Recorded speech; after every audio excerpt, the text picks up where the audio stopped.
Hey, yo, what's poppin'? Special Sunday edition. We're gonna take a ride down a dope day now. Let's go. Huh? Yeah, we go do things Flintstone style, right? Yeah, I'm with you. I am here today with my special guest, Mr. Ira Dorsey. The rap Capone himself. Himself. Thank you for this blessing. It's a pleasure. It is a pleasure having you. My honor to be here. How you doing? How you feeling? I feel great. Man, you looking great. Yeah, energized, ready to go. You know what I'm saying? Yeah. Oh, we got a lot to talk about, huh? Let's get into it. Let's get into it.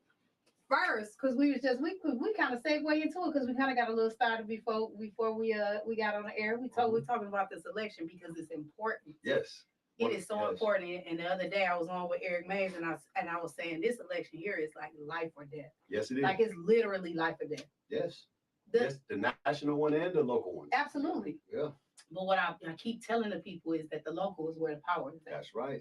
And that's where your voice is at. And that's where we need to vote. You know, we be thinking about the president and everything else. That's right. And that's just a little bitty trickle down. That's right. But right here, the local is where the power is at, where the big bucks is at, where you can really make a difference. That's right, man. Everything from the Secretary of State to, the Attorney General, all those positions are very important. Yeah. Not just the mayor. We got to get out and vote all the way around. Right.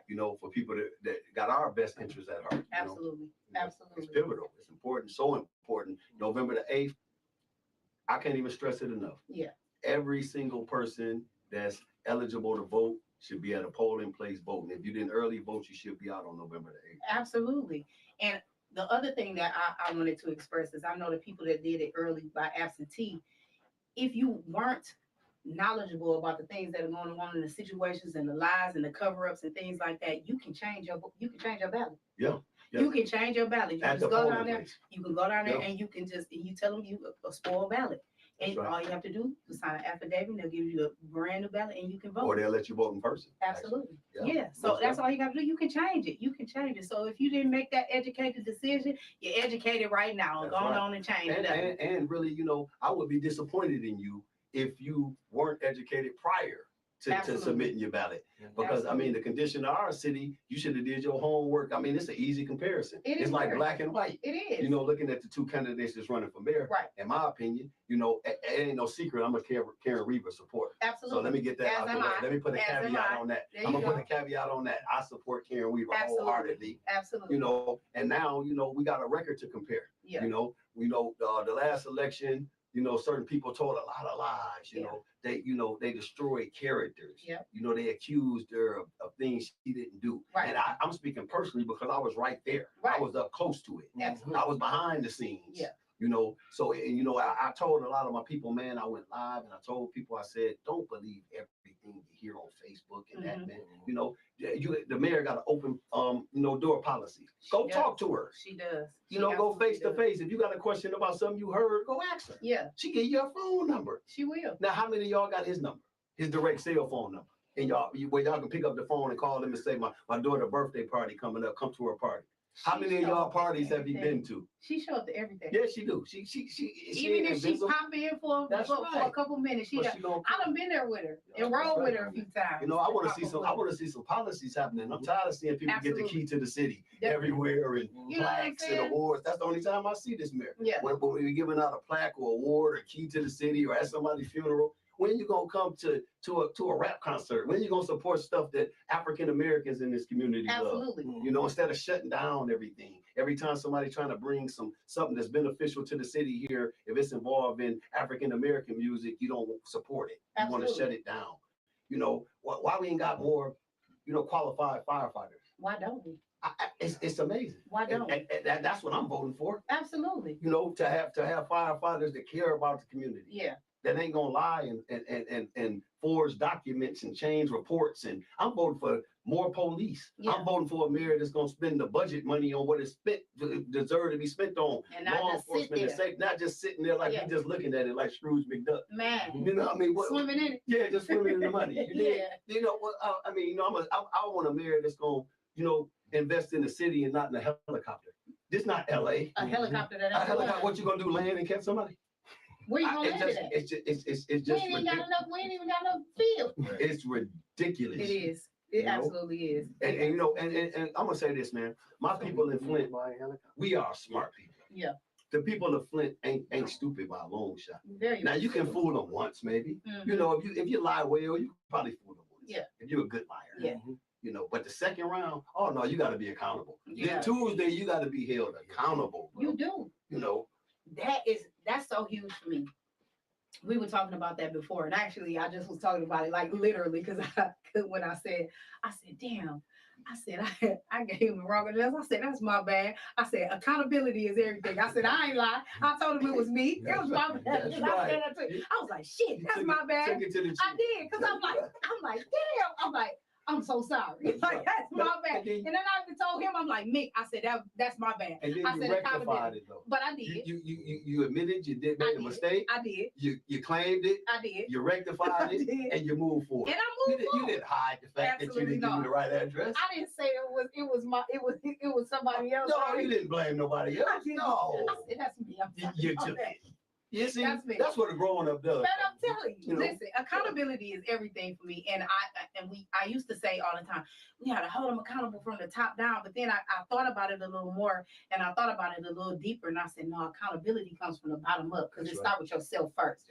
So if you hold yourself accountable and you start with you, then you can start holding your friends accountable, your other friends accountable. Then you can hold the people higher and higher and higher accountable because it starts from the bottom up. I can't hold that man accountable if I ain't gonna hold myself accountable, right? And so that's the thing that I'm trying to get people to understand, that if we gonna do this, we got to do this together, and we have to start with ourselves. It's so I know it sounds cliche to say be the change you want to see. But it's so true. I mean, Michael Jackson said it. Start with the man in the mirror. That's it. You got to start with the man in the mirror. You know, if you can't look in the mirror and see your own flaws, you can't point mine out. Absolutely. Absolutely. So, yeah, definitely. Man, I'm telling you. So let me say this. Okay, so we're going to segue. We'll get back into that. But you posted the documentary. And I watched it. As soon as you posted it, I seen it. It came up, and I clicked on it immediately. He said, "Watch it before it go down." And I was so in tune, but I had so many questions after that. Right? I was like, and that's what made me reach out, because when I seen that, I said, "Oh, I got so many questions." Yeah, cool. I had so many questions. Let me tell you what my first question is. How did you tell me the story of how you got hooked up with 3 6? Oh, that's dope. That's a dope story. Now, I'm ready for that. No, go for it. We got all the time you got. I got. Okay. So you tell me. Okay. Well, I was incarcerated. Okay. I was in Milan Federal Prison. Okay. So when I get there, the first thing you want to know when you get to prison is who in my cell, who I'm bunking with. You know, I don't want to be in a cell with no, homosexuals. I don't want to be in a cell with no racist white person. Right. You know, I got to be with somebody that we in tune. Yeah. So, I get to my cell. I come in my cell, it's a light-skinned guy in there. He got gold teeth. And, he quiet. We ain't exchanging no words. We kind of just feeling each other vibe out. Yeah. But I'm smoking him over. He got Gucci shoes.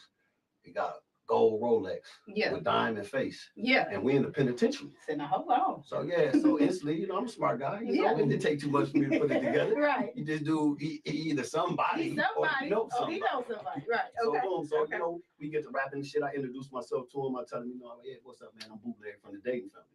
So he like, what up, man? I'm Nick Scarfo from Memphis. So I say, oh yeah, Nick Scarfo, the Nick Scarfo. The Nick Scarfo, yeah, right. He was like, yeah, 3 6 Mafia manager.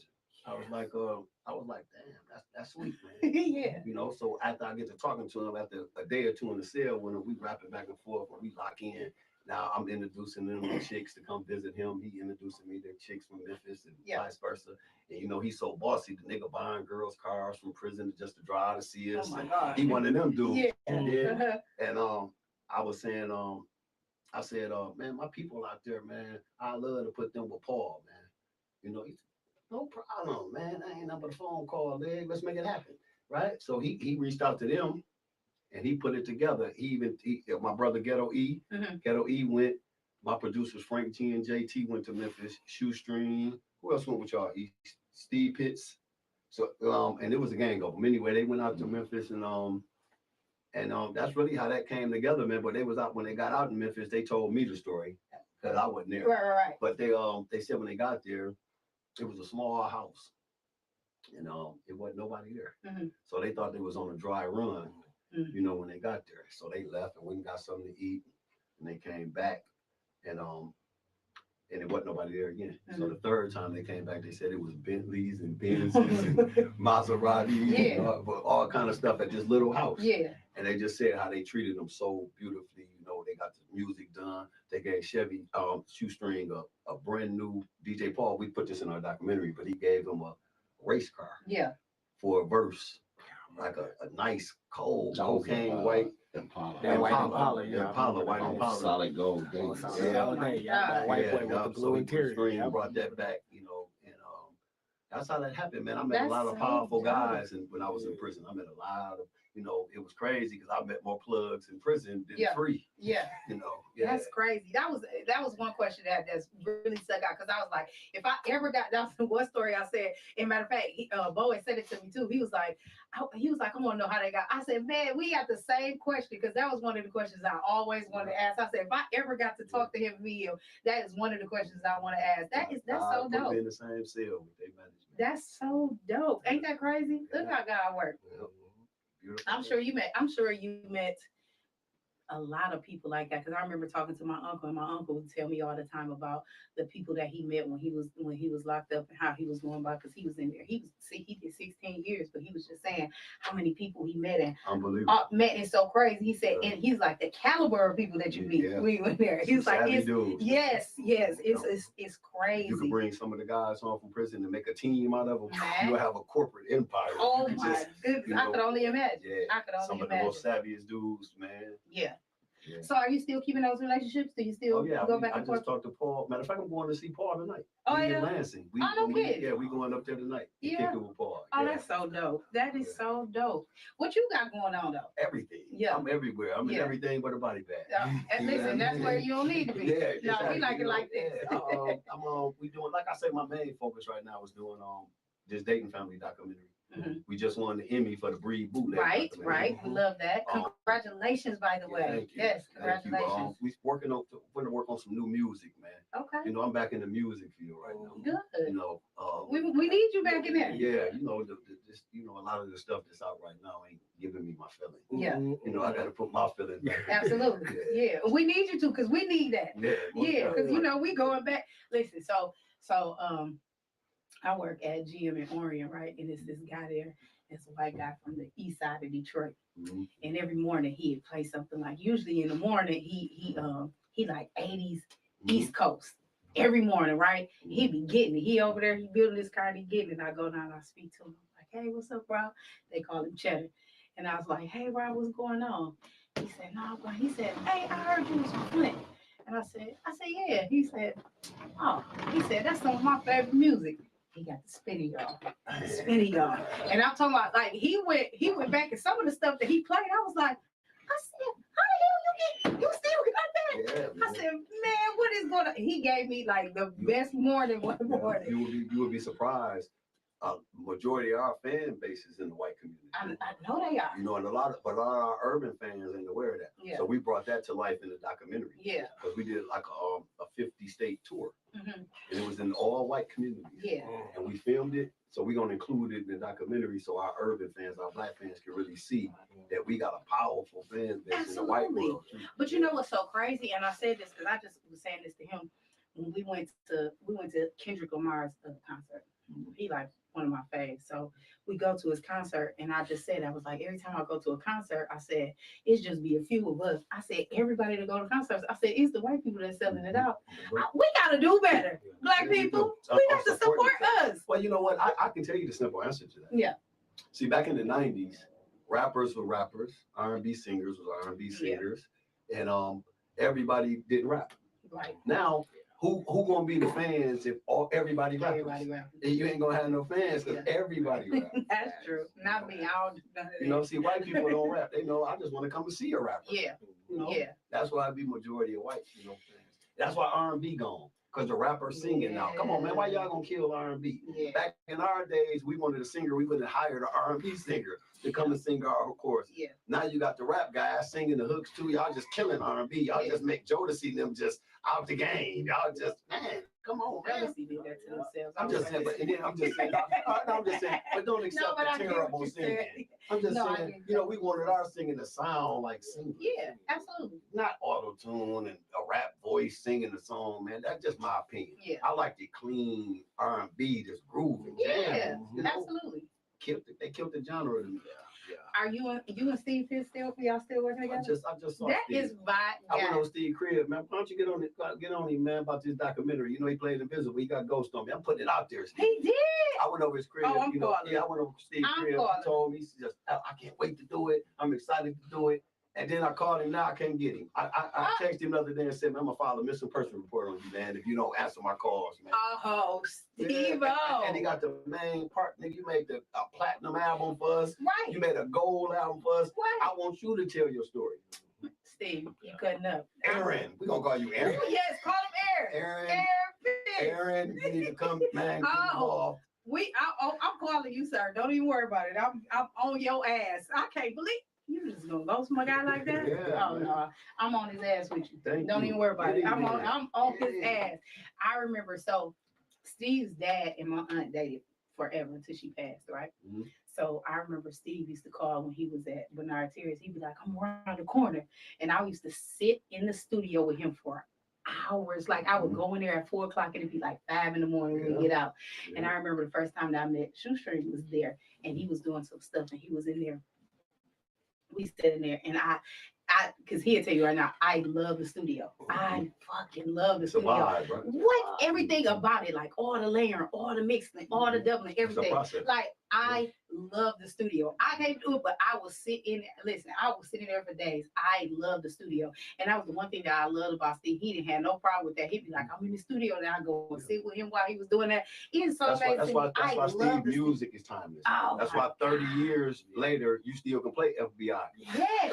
30 years. Yes. You see, because Steve took his time and was meticulous with everything. Oh my God, we didn't come out the basement and just throw our music out. No. We had to be mixed and mastered. And listen, we made sure it was clean. Oh my goodness, we would sit there for literally, like I have so many stories of just sitting there for hours. Like we would go in there and the sun is up, the sun down, and the sun back up before we get back up. I mean, I was sitting there so long with him, and I would have a ball in there, not just doing nothing, just sitting like this, just watching it create, just watching it, and just watching the process. Because the process is something, man. If y'all have never been to the studio to watch this process, like a real process, that shit is the dopest thing you ever want to see in your life, especially if it's somebody that really know what they're doing. Like Steve Fitz is the GOAT. I don't care what y'all say. He is the GOAT. That's why I wanted to tell this story. Yes. Because he got so much classic music out here that his name is so famous. Everybody knows Steve Pitts, but they cannot recognize the face.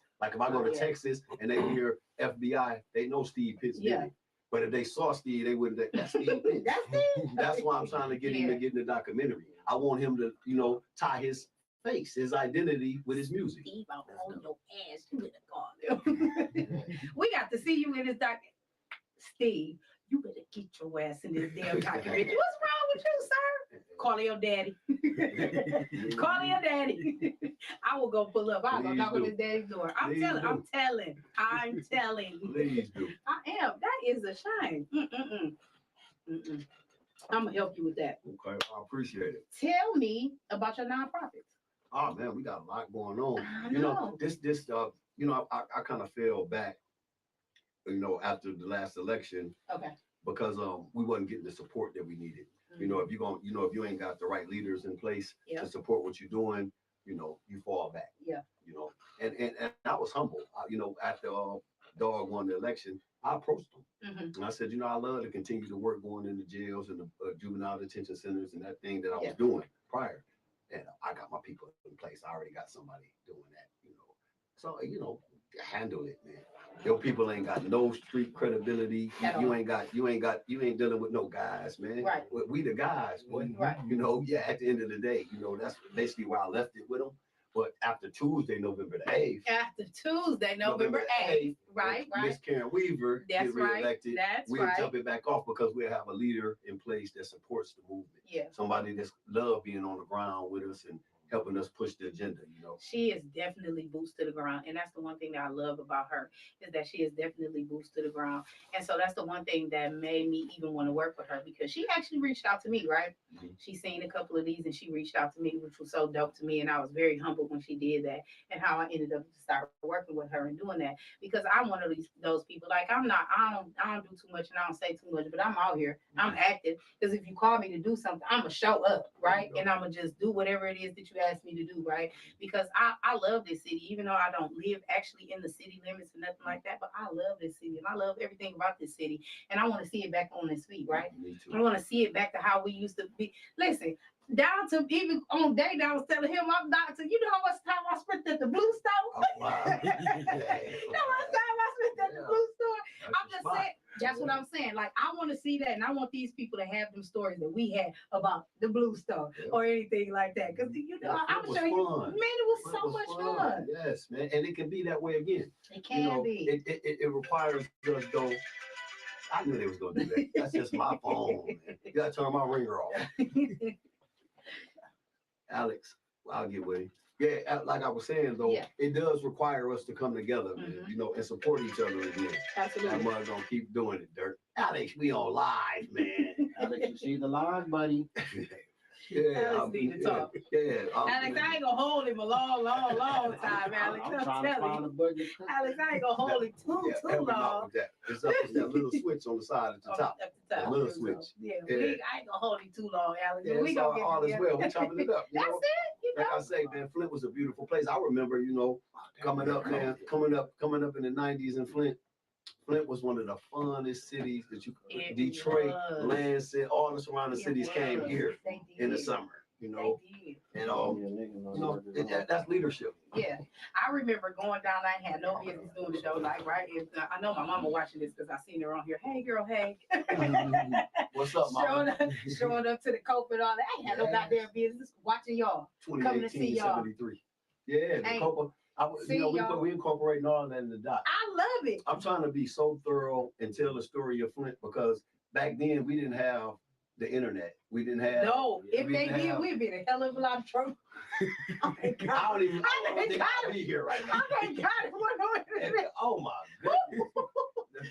Imagine the big man. Listen to me. I'm glad that we didn't even have camera on. What? I'd have been in trouble. Man. To this day, I still be explaining. Man. Stuff from back then. Listen, I'd have had to get on down there. Yeah, me too. I had to relocate too. Me too. I'd have had to get on down there and be like, look at this nigga here. Yes. But now I want the younger generation to see it though. Yeah. You know, that's why I'm gonna incorporate old clips of like the Freaknik, and the Jackson Homecoming, and all the events we went to back in the 90s that was so fun. But I even remember just here and just downtown in the vibe and just sitting on Saginaw Street, right? On the hood of the car. Man, what all damn night? Or after we just see y'all, or Eshawn pulling up in that fucking hearse. Y'all, I'm telling y'all gotta know the vibe. I'm telling you, I was there. I had no business being there, but I was there. Drop contest. Yes. Going in hammer droppers and that. Yeah, after hours. Jesus. Yeah, my friend was woke all night. It was like New York. If there was some cameras up in there, ooh. Man. Listen here. Man. We'd probably be indicted. We'd all be. A lot of those people that you sit next to in church, if there was no cameras back then. Ooh, have mercy. Yeah. Yeah. Ain't that something? Because it's some, man, listen, if them walls could talk, whoo. They have a lot to say. They would be able to talk from right now to the end of time. Yeah, they'll write a book about it. The boys are talking to droppers and the beavers. Oh my God, the beavers. Woo. Yeah, them was some. Man, if y'all wasn't there, y'all missed the time. The whole era. They missed the wave. It was. And it's sad because I look at this generation. They don't even slow dance. No. They don't play spades. They don't. They do kickbacks. When my son said, I said, man, I'm gonna throw you a party for your birthday. Nah, Dad, I'm just gonna do a kickback. I said kickback. What is that? Yeah, I'm too off. Yeah. We ain't never kick back. No. We kick up. We party. Yeah, we was doing that. Yeah, he said he gonna do a kickback. Yeah. I said, yeah, can we decorate it? Nah, we ain't gotta do all that, man. My people tell me all the time, they be like, y'all want to see her get active, put her on the space table. I'm talking about this blew my mind. They don't slow dance. Ain't that crazy? They don't know how. almost mess you up even that. They don't know how to write in cursive. Oh my They God. don't teach it. They don't teach it in school no more. That listen, I didn't know that. Let me tell you this. I didn't know that, right? Really? I'm doing this the 9th, 10th grade year of my son. Yeah. So, usually my wife take them to enroll and take them up to the school. Yeah. But this year I'll go. I want to meet the teachers. I'm walking through with him. Yeah. So they told him to sign something, right, in front of me. Yeah. And I noticed he was pausing. I'm looking, sign this. Yeah. You're lying here. When he wrote on that goddamn paper, I wanted to whoop his teacher ass. I wanted to go. I said, who the fuck taught you? What is that? What is that? I said, son, write your name cursive, man, right here, right? He didn't know how to write cursive, man. That bothered me. He said that they don't teach that. They don't write in cursive. My daughter, when I found that out, my daughter came to me. She said, Mom, can you teach me how to write my name in cursive? She's in 9th grade too. I said, what? Blew my mind. We learned that in the 4th grade. Yeah, when she said that, I said, what? She said, they don't teach that. Do you know I went up to that school? I said, what is the problem? How the fuck they supposed to sign their checks and sign how they supposed to sign stuff? You know what she said? Well, everything's going digital. I said, digital my ass. Man. They don't teach. Let me tell you why they tell you, on the dial watch, they don't teach that either. They don't teach you how to tell time on the dial watch. Oh my God. It's on digital. And let me tell you why they said it. They said they don't want kids to feel excluded because they don't know how. Motherfucker, that's your job. I can't believe that. You just blew my mind. You just blew my. I'm just trying to tell you. Yeah. I know this. I know from now on, when my grandkids start school, man, I'm gonna be actively there. Everything. Yeah. You got to tell them everything. You got to basically teach your kids at home. Yeah. I say that. Man. They took all the stuff to teach you to build you in life out of the school for money. You had driver's ed. They taught you how to cook. All the skill trades. Yeah, all the skill trades. Cooking, driver's ed. They had sex education. Yeah. They had all that. Remember at Northwestern, they had to, you could drive outside. They had to. They did. Stuff, and you know what's sad? They won't open it back up. Because it turned it to the money now. There's private schools. They're trying to privatize. You know what I'm saying? They don't want public education anymore anyway. But I would rather African Americans teach their own kids because I believe, this is just my opinion. I'm gonna say that up front. I got plenty of white friends. I'm not racist. Let me say that up front. Of course. I just don't believe that white teachers can educate black kids in the way that they should educate them because they don't understand their rhythm. They don't understand their music, their culture. They don't understand their dress code. They don't understand their slang. They don't understand anything. You got to be able to relate to a child, and teach a child. Absolutely. If you don't know the rap songs, you don't know nothing about their culture, their history. All you know is that they active. They move around. You want to throw them on pills. I know so many people. Yeah. I said, man, boy, you think I put my kid? They say, I think he HDAD, hyper. Yeah. He's supposed to be got energy. He a boy. Man. He got energy. He a boy. I love his energy. Yeah. You think you're gonna drug my boy and dumb him down and have him sitting there like a puppet? Well, you can just zombie, right? No, man. I tell black people all the time, don't put your kids on them pills, man. Let your kid be free. They try to do my son like that. No, everybody try to do everybody kid like that. That's the method. Because we can just sit him in the chair and he just sit there. Yeah. And I said he a boy. That's what he's supposed to do. That's his job. Alex, He's man, supposed to. Answer it, man. Just tell him, man. Tell him we doing an interview, we live, man. We got a call. Hey, Alex, he doing an interview. He gonna call you back, bro. Yeah. But you know what? Those are the things that they always try to do. But I do know this though. Also, with that being said, they are trying to erase switch at the top, Y'all know, on the right side, here on the right side. there at the side.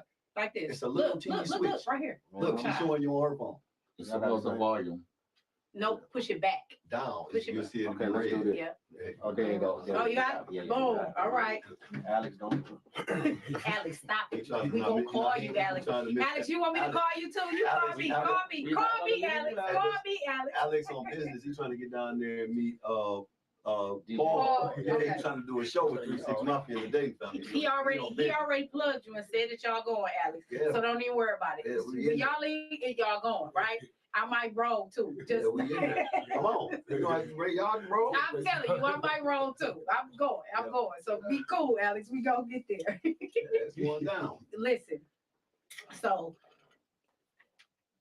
Oh, back to the school. They erasing our history. So they telling that critical race theory. Boom, taking it out. You can't talk about slavery. You can't talk about, or if you do, you have to include the things that the KKK did, but you can't talk negatively about it. I've been on, it's been like a split decision in our community about the Kanye West situation. Okay. Right? Yeah. So it's been like a kind of a split decision on that. Uh-huh. I'm gonna say this, man. This just my take on it. Okay. As an artist. Okay. Black people, we can talk about killing each other. Mm-hmm. We can talk about selling dope to each other. Mm-hmm. We can talk about slapping bitches, raping bitches, kicking bitches, punching bitches, pulling bitches. Yeah.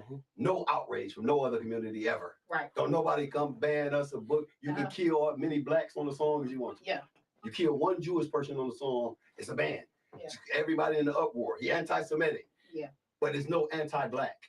No. It's no anti-black movement. If somebody says something negative about our community, they promote it. They put money in it when you're speaking about our community negative and killing us. You can't even that shit. Kanye, in my opinion, is what it should have his own opinion. He can have his opinion. Absolutely. If he don't believe that something about Jewish people, that's his opinion. It is his opinion. Why you gonna ban him and fuck him off because of his opinion? Yeah. You ain't gotta agree with him. But since when we disagree with a person, we destroy their life?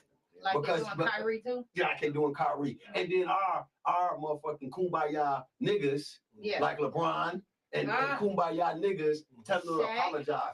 Donald Trump then slapped bitches in the pussy, then said everything in the world. He ain't apologized to one motherfucker his whole time he was there. And ain't gonna do it. And was it an outcry for him to apologize for the shit he did? Donald Trump ain't apologized once. And not gonna do it. And then the minute a black person speaks his opinion or voices his opinion about a subject, he gotta recant. Yeah. He gotta apologize. Right. You gotta take that back. You can't talk about us. Yeah. And that's bullshit. It is. It is. We should stand up as a community and defend our black leaders that speak the truth. Their truth. That's their truth. You don't gotta agree with it. You ain't gotta agree with what they say. Absolutely. But you shouldn't destroy him for having his opinion. But you can't kill Jews. Right. Should be burning when they put that movie on TV. You can put Django and all that shit about slavery, beating black people up, killing black people. Ain't no outcry to ban the movie. Right. It ain't no don't watch that, it's anti-black. But people should be able to, if whatever your religion and feeling all that, that's what you feel. Yeah. You shouldn't be right. But even still right now though, we can even take it to just the present, not even that. It's no outcry for the police killing black people out here. No. It's no outcry for anybody doing that. Like nobody cares. Like we can even take it just right here when we're not supposed to have any police chases. So allegedly, they're saying that it wasn't a police chase, and this young man lost his life on Pearson Road. And people seen this police chase, like literally seen it, and they seen it. Him and the white guy, they didn't even go to the black man. They went straight to the white guy to resuscitate him, and this man died. That young man died from a police chase. We're not supposed to do, and they covering it up. Black lives in this country has no value. We've never been on equal footing, even after they freed us from slavery. Yeah, we've never been free. Absolutely, we're slaves. Even the guys that's making millions of dollars in this country are slaves. Yeah, they're slaves to someone. Mm-hmm.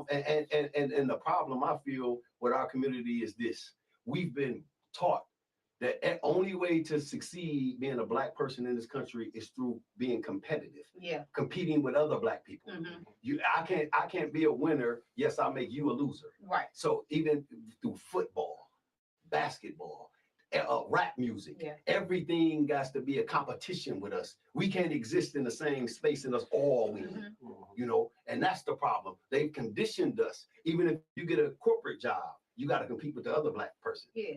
To be the top black person. Y'all both can't be successful together, and all that shit. And another issue I have too is with all the killing and the violence, I contributed to taking discipline from out of the schools, from out of the community, taking black men from out of the homes. Now for a black woman to get any social help, food stamps, anything, she can't live with a man. Yeah. So so now you're gonna contribute feed my kids to the system. So that's who you respect. You respect the system, not the man. Yeah. That's why you got chicks running around. I'd rather be with a bitch. I don't need no man. Right. I'd rather be with another woman. Yeah. The black man, they devalued us so much. They did. You dig? And they just took the discipline from. I remember we used to get SWATs in school. A teacher was paddle your ass in school. Would. Now you paddle a motherfucking kid in school, the parent might come up there and shoot your ass. Listen, they might get killed if you know. And that's the problem. I mean, my neighbors would tell us, take your ass home. If one of my neighbors, if a neighbor said that to a kid, now their parents would be over the neighbor house ready to fight, ready to tear the house up, kill everything.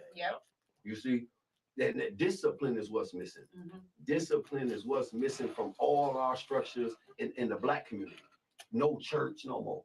You know, even though I was a street running dude, it was mandatory you went to church sometime. You're gonna come sometime. My grandmama, somebody gonna get you to go. You know. And getting closer to God is what's missing. You know, we don't value life no more. You know, we desensitized. That's what it is. You know, we'll see a dead person, we'd rather film it than help the person. Desensitized. You know, it don't even bother us. And that's sad. It is. It is. So where did the ball get dropped? Because I say this all the time, and I always ask this to people because, like, I remember. Let's talk rap for instance. I remember when KRS-One and all of them, they was all black. Remember we was wearing them black and green medallions and stuff, right? Remember we was wearing all of that. We was self-destruction. Remember we was grooving, right? We was doing that. Leaders of the new school, like all of that. Remember that? I'm talking about. I was heavy in that. Like I still listen to that right now. And in some type of way, somewhere, all of that went straight to hell. You know, we don't listen to none of that no more. Music executives, man. Everything that you hear that's popular in music is by design. It's not accidental. Like people just can't be talented and be successful. You have to fit in the agenda. You know, if you ain't pushing the right agenda, they ain't putting no money behind you. So when that's conscious music, you speaking of the KRS-Ones and the Lauryn Hills and all those back then that was speaking the truth, giving you some diamonds, jewels in the music, Public Enemy, right? They oh no, it's not gonna work. You know, the corporate America, nah, it's not gonna work. When NWA, oh, that's the agenda. So do you think that's where that's when all the independents start coming out? When people didn't want to be controlled that way? Yeah, I mean, you know, early on, man, the independent game was getting crushed by majors. You couldn't really do nothing independent. The independent game really flourished once they began to close the major. Once the internet came along, major record labels ain't no money here no more. Ain't no money here no more. You know, we milked it for what we can milk it for. The internet destroyed the major industry. So independent labels blossomed then. You know, you would never see another Sean Diddy, Master P, a Baby, you know, corporate guys that on that scale because you don't got the corporate labels there to push independence no more. Independence now leaning on the internet for push. And a lot of the game now is fakery. Everybody faking. It's everybody pretending. It's not no real solid millionaires. And you see the guys giving the artist a bag of money and the chain on the jet. That's that movie style money. As soon as the TV cut off, that might be real. But when the cameras cut off, they take the bag back. Okay. It's my bag. But you can take a picture with it. You know, we're gonna make them feel you rich. Because now imagery sells. All you gotta do is fake it till you make it. You can pretend well and you can make it. You can blow up in the black world.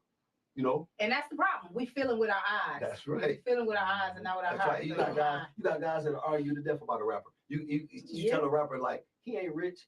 Yes, he is. He rich. He don't even know him. He ain't never been around him before. But he'll argue with you for 20 minutes, man, that he rich. How you know? Because you seen him on Facebook with a bag of money on his bed. You seen him laying in money.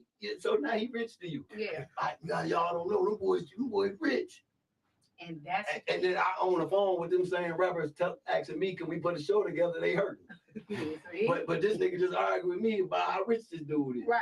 You know, so and that's it. And you're right, imagery sells, and that's the problem. We feel with our eyes, and we don't feel with our hearts and our minds. We feel with our eyes, and you know, some of us some punk ass parents and let our kids be okay with that. We okay with that because we doing that too. Because now we feeling with our eyes because that nigga came over here. He looked like him.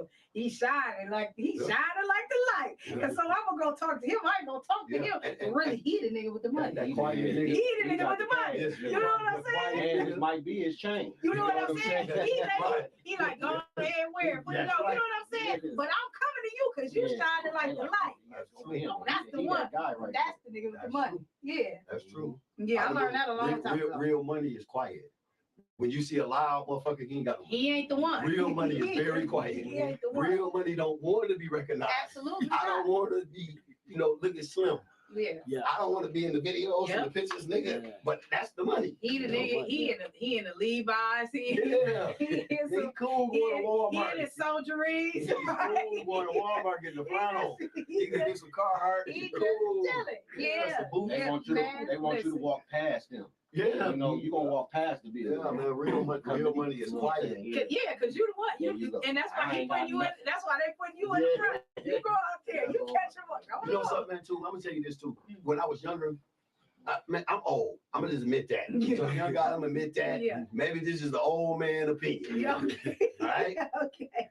But when I was younger, man, right, I bought a chain for it was 500 grams of gold. It had a lion head and a ruby in the mouth. Yeah. And I thought that was the most specialist shit in the world. You couldn't tell me, you couldn't hit me in the ass with a red apple. I thought that was I was the coldest motherfucker on 2 feet. Okay. You know what I mean? And now, in my late 40s, my sons play me videos, man, and I look at the rap guys, man. And I look at the chains and lots of them around their neck, power around their neck, and all I think about is slaves. I just see, I just see like you can just put a leash on it and just pull them by their neck. And then if you put a picture of old slaves next to the pictures of new rappers, they look exactly like old slaves. And I just, I don't know. I just think 1 or 2 chains cool. 15, 16, I mean, just big. And you know what it made me? You know what it made me think of every time I see it. It does make me think of that too. But it also makes me think about when people be training their pit bulls and they have on the and that's what I be looking. I be like, man, they look like a dog. You know, but that's a young man game. You know, because I can completely understand it because I was there before, so I completely understand it. But I want guys to really pay attention to the imagery and pay attention to the words, man. Because even me and String, me and my partner rap and talk all the time. And when we perform certain songs, we are now conscious of the language we was using. Like when we say hunky and shit like that in songs, we don't even say it now. So that's how I know that we've matured and understand the power of words. See, when you're young, you don't understand how powerful words are and how they cut. Words hurt. Words hurt people. You got to be aware of what come out your mouth. Your mouth can just damage stuff. Absolutely. But you know, but even more to that is just being more conscious of in growing and learning, right? Because even though those were the words that you were using, but the difference between then and now, y'all were actually speaking about the things that you were living, right? That was real shit, and we knew that because we was right here in the city with you. We knew that when you was talking about that, it was like, oh, yeah, that nigga did that. Oh yeah, that nigga did that. So that's the difference between then and now. However, you've grown and gone through it, right? And so now you are more conscious of those things, and you like, yeah, I mean, I get it. We did that then, but that ain't the story right and now. Having children too. Because that will humble the shit out of you. Yes, it makes you aware Man, of because if I hear them talk like that, I'm instantly don't say don't. You see what I mean? Yep. And that just comes with age. It does. And I never thought. But when you know better, you do better. That's exactly. I couldn't have said it better.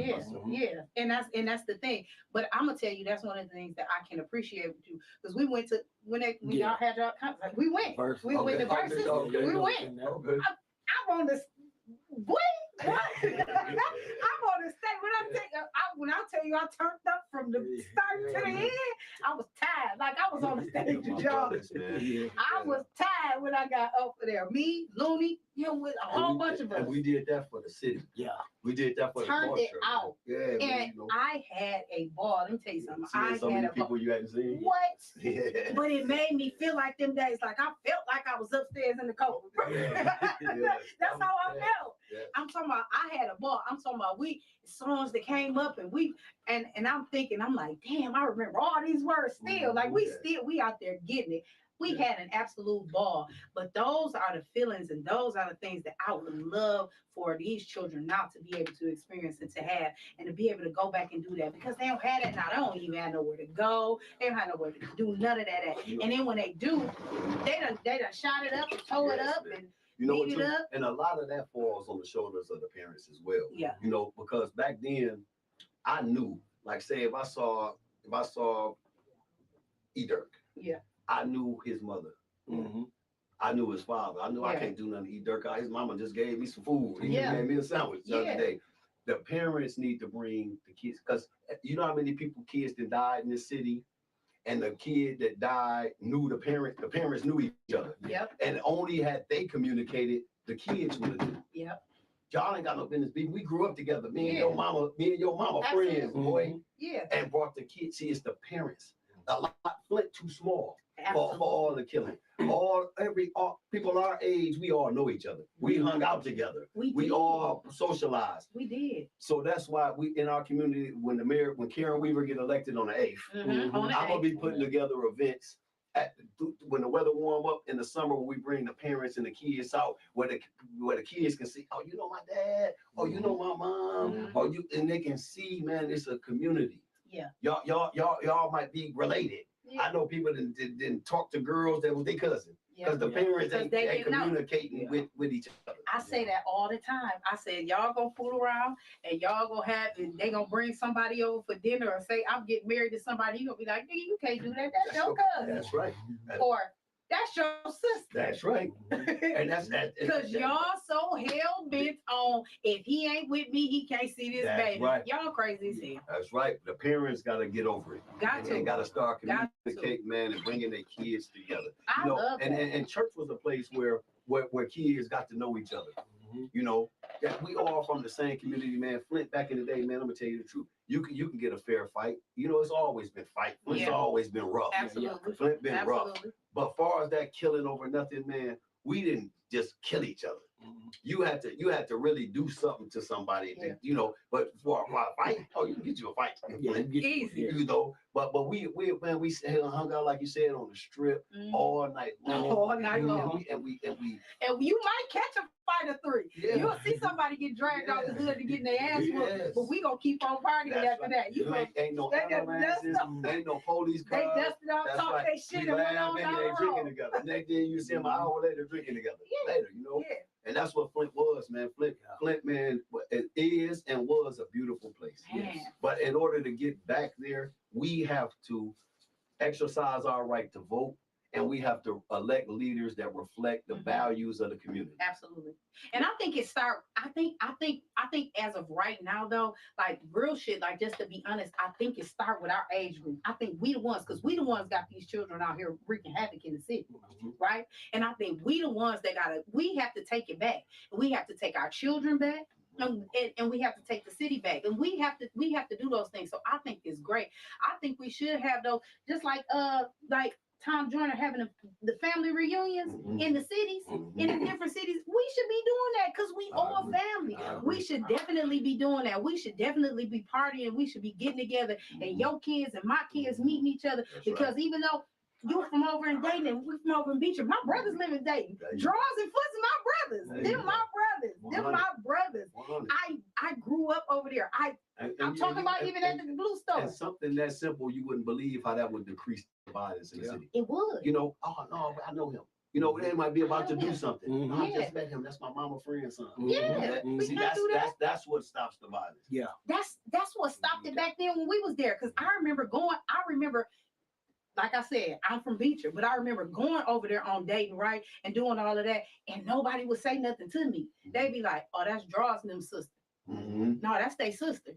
Oh no, she down there with Mr. Curtis and Miss Mary. That's their daughter. Knew you. Yeah, right. So I could roam freely in there, but I wasn't wreaking no havoc anyway. But you know how that go, right? Back then, what we was doing back then, out of bounds, out of place, right? But the same thing is when they came to see me, they'd be like, "Oh, that's Satara sister. Them Satara brothers," and they would nothing would never happen. Out there, right? And it's so crazy because I ended up dating a dude that lived on Francis, right? So I'm off. I'm through the field. I'm through the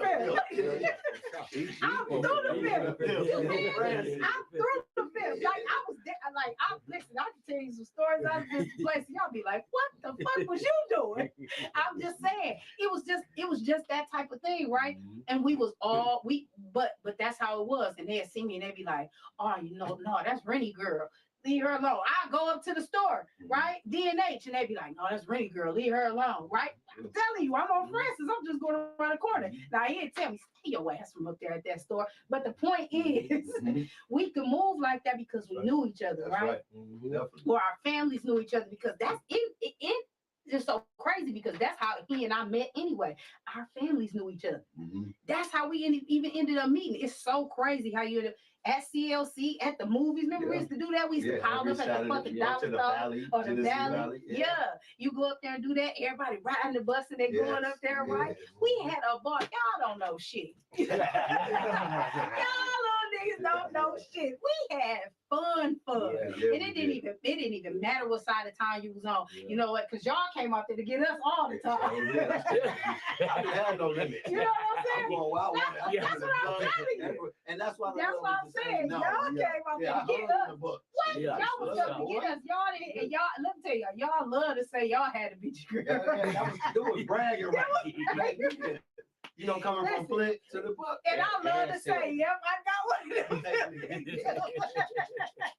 100. Yeah. Still got one. How you feel? Right. No doubt. Yeah. I'm just saying, them was the things that we loved, and that's the things that got us all, you know what I'm saying? Going to the games, right? On the Northwestern game. What do you mean? We buy outfits for that. Put your name on the back of the coat. Huh? Your name. What? Airbrushing all your chest out your legs. Y'all don't know shit. At Wood Stadium. Man, what? We had a theme for everything. Absolutely. Yes. Black Arts Festival. Yes. That Beecher. Man, they ain't get no better than that. Man, what? We would set it on fire, huh? Well, I'm telling you, that was bring the super show back. You know, we did all our albums. Absolutely. Yeah, y'all right down the road. R.I.P. to our brother. Yes. R.I.P. to BT. BT.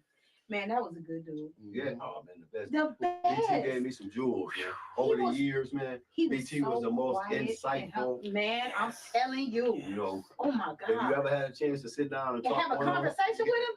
It was everything. Mm-hmm. I'm telling you, I can remember some things, and like you can hear his voice and saying that was the most insightful, the most caring, the most loving, the most genuine guy I've ever met in my life.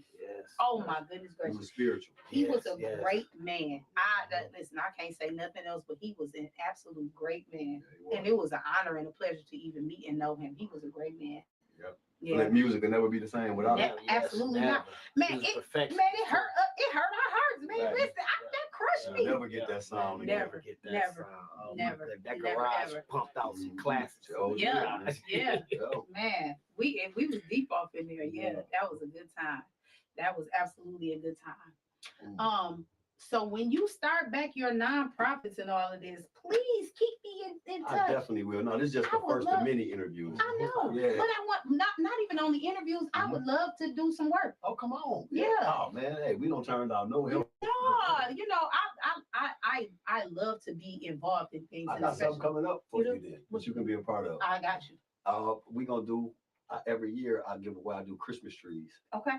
Full lit, pre-lit Christmas trees that we give away. You know what I'm saying? So I got a couple people that's gonna come involved and help us get maybe 200 Christmas trees, and then we just gonna randomly just pick families.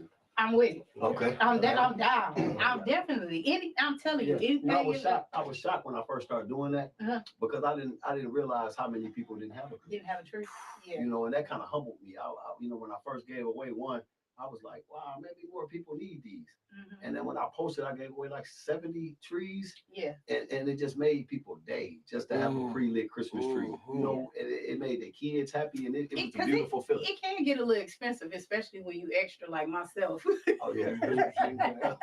It can get a little expensive because I'm extra. He tell you, like, I was like, you know what? I just got a tree, and I was like, I want a black Christmas tree. They're like, what the fuck? But I do. I got a black Christmas tree. Wow. I do. I got a black Christmas tree. That's gangster. It's gonna be red, black, and green this year. That's gangster. Yeah.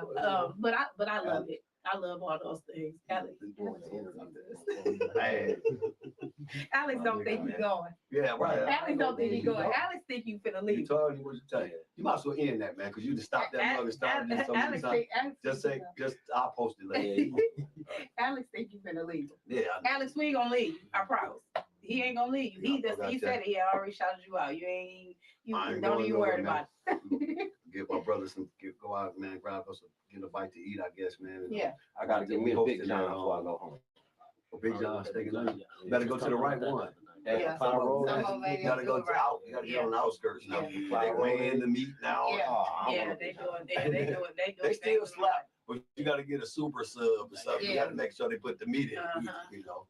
You gotta go in there, smile pretty and one of them girls. I'm at my Killer Khan. That's like there you go. Killer Khan. We coming to get a Big John. There you go. There you go. So sometimes that's what happens. You gotta know somebody to know somebody, right? Yeah. Then we hosting that little artist showcase at 7:00 at JW's. When is tonight? Yeah, at 7. So we're gonna go on. This is the young artists. Okay. Like 12 young artists. Oh, I'm gonna have to slide up in there. Yeah, y'all hear that? 7:00 JW's. So yeah, we're gonna do that. Then stand there, mingle for a minute. Then we gotta get on the highway and go to Lansing to hit Paul. Yeah. So we active. You active. Hey, it's gonna be a night. It's a good night. Yeah, definitely. That sounds like a good time. That sounds like a good time.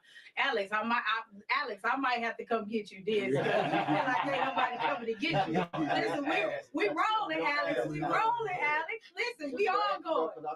He called twice. I told him the same thing. He said, "Oh damn, okay." Alex, we rolling, we active, we out here. Alex, we going to JW's and then we going to Lansing. Don't worry about it. They gotta eat some, all of that. He need big jobs. We gotta get some extra meat in there. You know what I'm saying? See, that's what I'm saying. We just talking about. 7 years, 6, 7 years. Oh, well, welcome back, bro. Sacramento, California. Yeah. Oh, shit, now listen, okay. Yeah. Out there in the sunshine. I know he is. Why you ain't bring them with you? You gonna leave something to say? Leave your information so we can come do some of that. You understand? I'm just saying. Oh wait. Oh, one of the people on here, Sonya said her grandson is one of the artists tonight. Sonya, then I'm gonna see you because I'm sliding at 7. Yeah, we finna be up in there. J Dub popping bottles, man. I'm gonna pop a few bottles. Y'all come and hang out with us, man. I'm gonna pop 6 bottles. 6 bottles. And if we get 2-pack, we're gonna pop 12.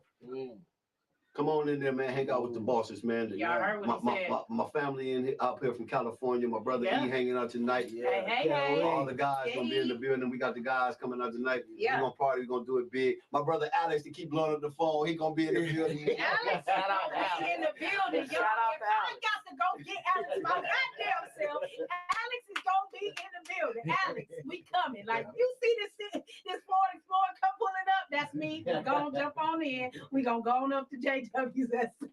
Alex, we coming.